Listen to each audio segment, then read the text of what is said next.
I am a fighter, and there is nothing like it, fighting this fight that I'm fighting, because I have to protect my fire. I am not a quitter. Quitters retire. They retire because somewhere down the line they've allowed the cares of this life and the wiles of the enemy to put out every ember of their fire. I am a fighter. In these last and evil days, the situation is dire. My prayers and praise are required. My hope and faith are required. My active participation in kingdom business is required. And the whole armor of the Most High God is my authorized overcoming kingdom business attire. It is imperative that my fire remains stoked. Otherwise, I risk having my license for salvation revoked. The words of my mouth and the meditations of my heart must be acceptable. And despite the fact that my track record hasn't always been impeccable, the God that I serve deserves honor and glory, even when life appears to be unbearable and it seems as though I may never reach the pinnacle. I am a fighter. And sometimes I do get tired, but I take the blows thrown and keep pushing forward because I am hardwired to the divine vine who has promised to keep my heart, soul, and my mind. Flight is not an option.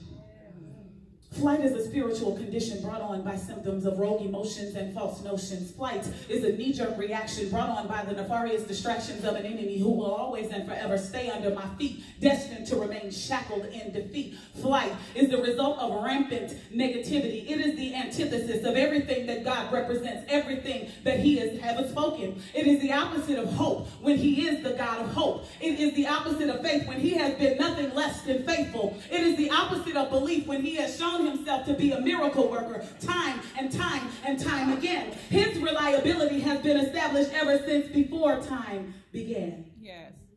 I dare not have the audacity to slip willingly in and out of questioning his abilities, calling myself a child of God while searching for other options with a side eye, speaking faith from the right side and spewing the poison of idle speech all over his promises from the left, just because it's gotten a little hard, just because of a little light affliction, all because the fixation and fascination is on the problem and not the problem solver.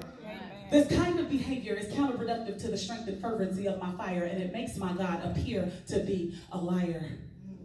I am a fighter.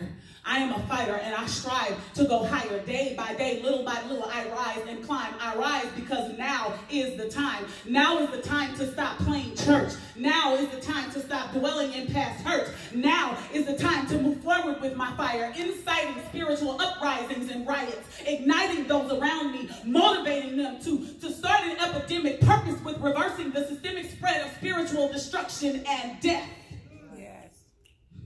I have a foundational responsibility to baffle the mind of the enemy with my speech, with every word that I speak. And this responsibility has nothing to do with my own capabilities and everything to do with where I place my trust and in whose report I believe.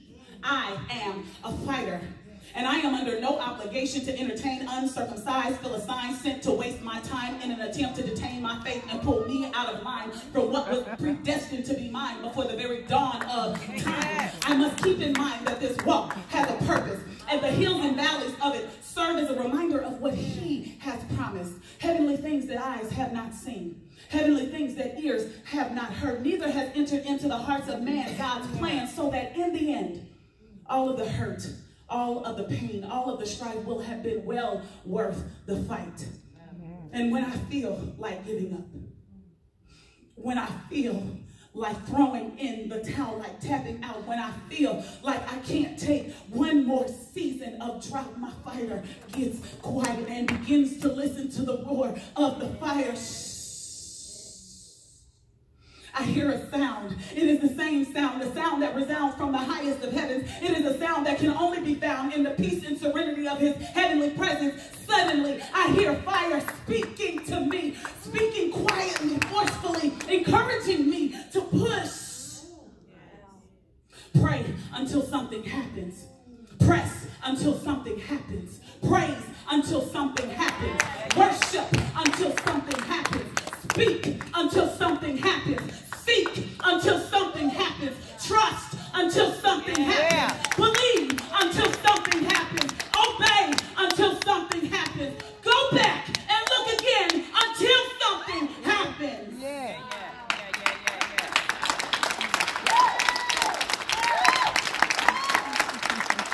This is just the beginning. This is just the starting in this this work of art called life. I must play my part. I must do my part. I must be active. I must rise up. Rise for the ones who have gone before me, believing. Rise for the ones who will come after me, believing. Rise for the ones who have yet to fill these seats, that they may see a true believer.